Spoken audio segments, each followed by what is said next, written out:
अस्सलाम वालेकुम नाजरीन, आरपी न्यूज़ के साथ मैं हूं आपका होस्ट अवैस महमूद।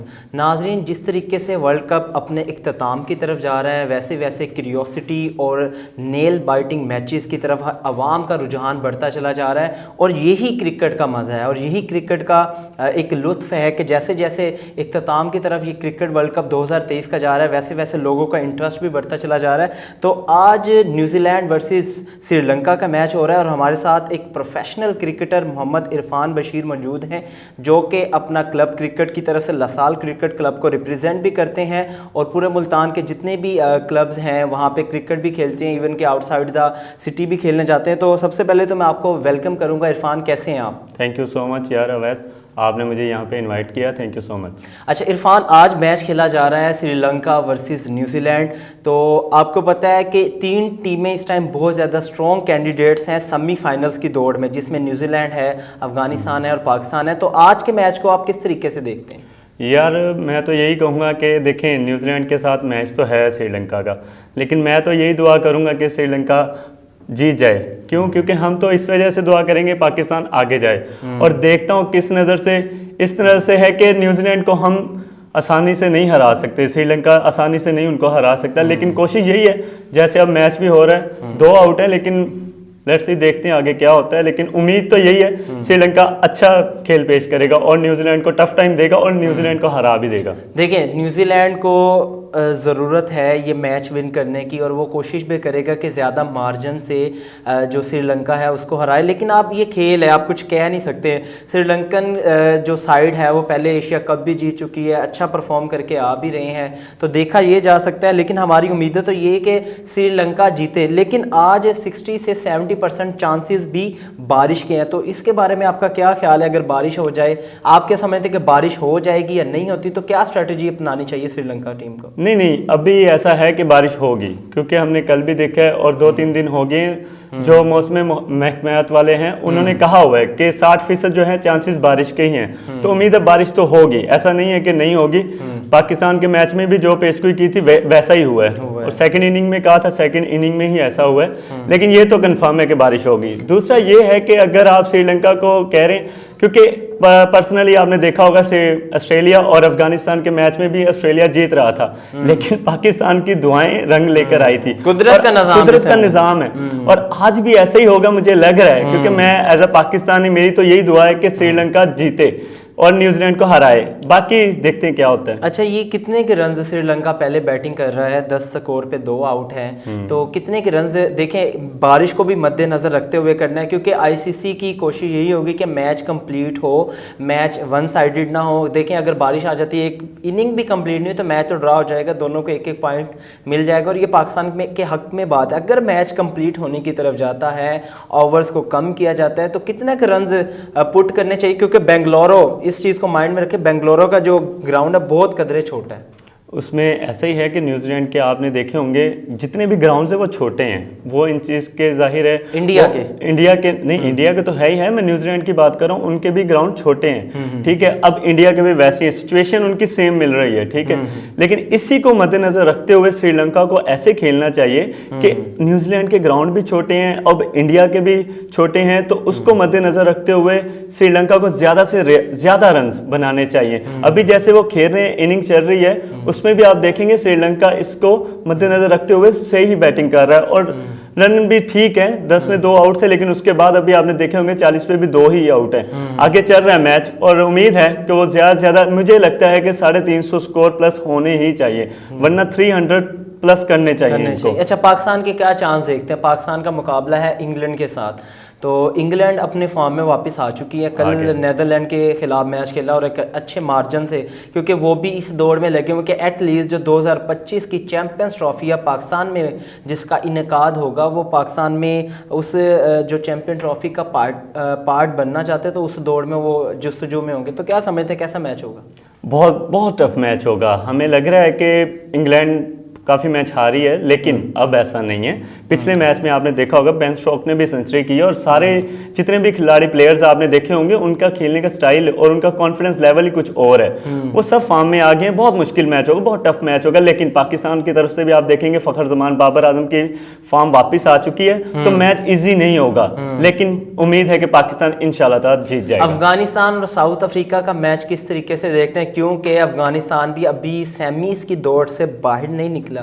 देखिए जिस तरीके से ऑस्ट्रेलिया को वन साइडेड वो मैच हराने लगे थे, 91 के ऊपर 7 आउट थे, अगर 100 पे या 125 के ऊपर वो आउट कर देते तो उनका रन रेट तो बहुत ज्यादा पॉजिटिव में चले जाना था। इट्स मीन हमें हल्का नहीं लेना चाहिए अफगानिस्तान को, क्या कहते हैं? बिल्कुल बिल्कुल, आपने बिल्कुल ठीक कहा है। इस बार तो ऐसा लग रहा था कि सेमीफाइनल में आराम से इजीली पहुंच सकता है। अगर वो मैच जीत जाता ऑस्ट्रेलिया का तो उसके बाद तो बहुत आसान था वो जीतना उनके लिए, हो सकता था ये मैच भी जीत के वो इजीली जा सकते हैं सेमीफाइनल की दौड़।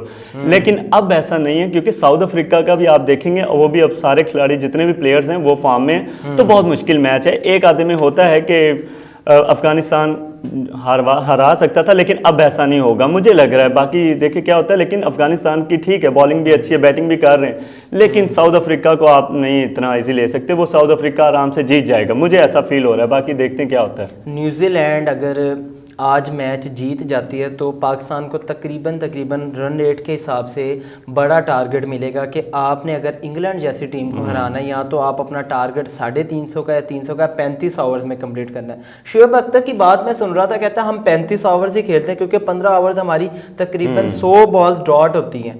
तो आप कंसिडर वही करें, क्योंकि डू एंड डाई की सिचुएशन है। तो उस सूरत में पाकिस्तान को क्या स्ट्रेटजी अपनानी चाहिए, जिस तरीके से फ़खर जमान को लेकर आए? क्या आप समझते हैं कौन कौन से ऐसे प्लेयर्स जिनके ऊपर हमें रिलाय करना चाहिए? बिल्कुल आपने सही कहा है कि शुएब अख्तर ने बिल्कुल ठीक कहा है। 35 ओवर में ही खेलता है, इतने ही ओवर खेलता है पाकिस्तान। उसमें यही है कि फ़खर जमान और अब्दुल्ला शफीक ने जैसे पहले खेला नहीं गया अब्दुल्ला शफीक से, लेकिन अगर वो खेल जाता है 20 एक ओवर 25 एक ओवर और फ़खर जमान अगर खेल जाता है तो फिर रन बहुत अच्छे हो जाएंगे। और 130 का मेरा ख्याल मार्जिन है कि हम अगर इंग्लैंड से जीते हैं तो इजीली हम सेमीफाइनल में पहुंच सकते हैं। तो इसी को मद्देनजर रखते हुए हमें चाहिए कि फ़खर जमान और अब्दुल्ला शफीक, क्योंकि डू और डाई का मैच है, तो वैसे ही खेलें, अपने इनिंग्स को बिल्ड करें। और उसके बाद बाबर आजम है, वो भी अब ठीक खेलें, तो वैसे ही अपने इनिंग्स को खेलें। मिडल ऑर्डर का हमें बड़ा इशू रहता है। सलमान अली आगा को टीम में शामिल किया, लेकिन वर्ल्ड कप का भी उनकी बारी नहीं आई किसी मैच में। इफ्तिखार अहमद है, नीचे से रिजवान है, तो इनमें से अभी तक देखा जाए तो वैसी परफॉर्मेंस देखने को नहीं आई। ना इफ्तिखार की जानिब से सलमान अली आगा को अब जगह दी गई है, शादाब बाहर बैठे हुए हैं। तो आप क्या समझते हैं कि इनकी क्या इस लिहाज से एक मिडल ऑर्डर का क्या रोल होता है? मैंने इसलिए क्योंकि हम रिलाई नहीं इन पे कर सकते। अच्छा, उनका भी कसूर नहीं है, अभी कितने मैच खेले हैं सलमान अली आगा ने, ठीक है, रिजवान भी अब वनडे में ठीक खेल रहे हैं, क्योंकि उन पे हम रिलाई नहीं कर सकते। मेन प्लेयर हमारे जो हैं वो यही हैं, फ़खर जमान हो गया, बाबर आजम हो गया, इफ्तिखार है, रिजवान, ये 4। बाकी जो सलमान अली आ गए हैं, अब्दुल्ला शफीक को भी अब चांस दिया गया वर्ल्ड कप में, तो इसलिए उम्मीद है कि अब्दुल्ला शफीक ठीक खेलेंगे।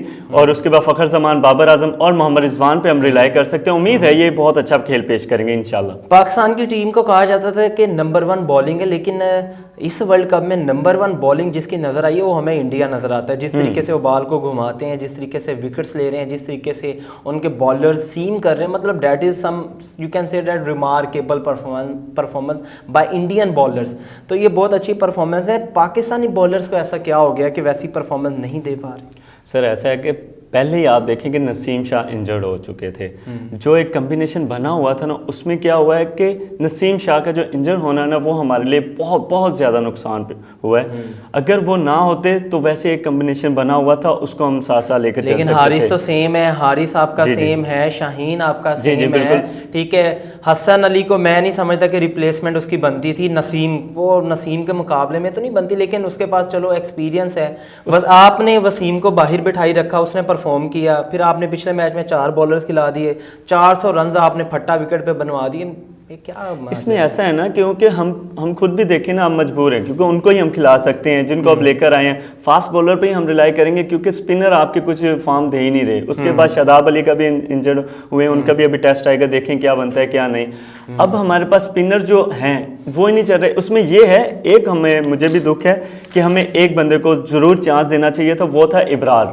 इब्रार को हमें जरूर चांस देना चाहिए था। देखिए हमने सबको चांसेस दिए, सबने कुछ ना कुछ किए, उसमें एक चांस अगर इब्रार को भी देकर हम देख लेते क्या उसको हम लेकर आए हैं, क्या वो भी हमारे लिए अच्छा साबित हो सकता है या नहीं। कम से कम एक मैच में उसको चांस देना चाहिए। मैं तो समझता हूँ इंग्लैंड के खिलाफ भी उनका देखेंगे आप, पहले जो उन्होंने टेस्ट में मैच में भी विकेट्स ली हैं सबसे ज़्यादा उनकी ही हैं।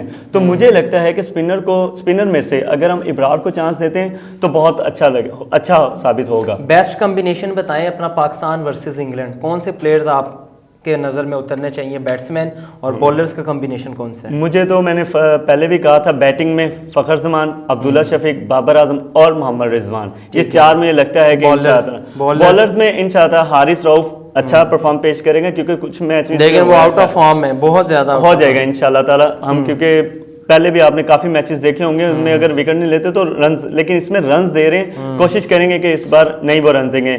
पहले नंबर पे आएंगे मेरे शाहीन शाह अफरीदी, और दूसरे नंबर पे हारिस रऊफ, और तीसरे में हसन अली, मोहम्मद वसीम। नहीं, मोहम्मद वसीम को आप खिला रहे हैं तो दोबारा हसन को दोबारा बैक कर रहे हैं। अभी आपने बात भी सर, वो बड़े प्लेयर का बड़े मैच का बड़ा प्लेयर है। आईसीसी जब टूर्नामेंट हुआ था पहले, आपने चैंपियन ट्रॉफी में देखा होगा, उसने बहुत अच्छी परफॉर्मेंस दी है। तो एक मैच उसको खिलाना चाहिए, जहां हमने इतने मैच खिलाए, एक मैच उसको और खिलाना चाहिए। उम्मीद है वो अच्छा खेल पेश करेंगे। Thank you so much Irfan, मेरे शो में शिरकत करने के लिए। आज आपके साथ बड़ी हेल्थी डिस्कशन हुई। हमारी बेस्ट तवक्कुआत, हमारी बेस्ट विशेस अपनी पाकिस्तानी टीम के साथ है। उम्मीद करते हैं पाकिस्तान इंग्लैंड के खिलाफ अच्छा परफॉर्म करेंगे और सेमीज की दौड़ में अपनी जगह बनाएगी।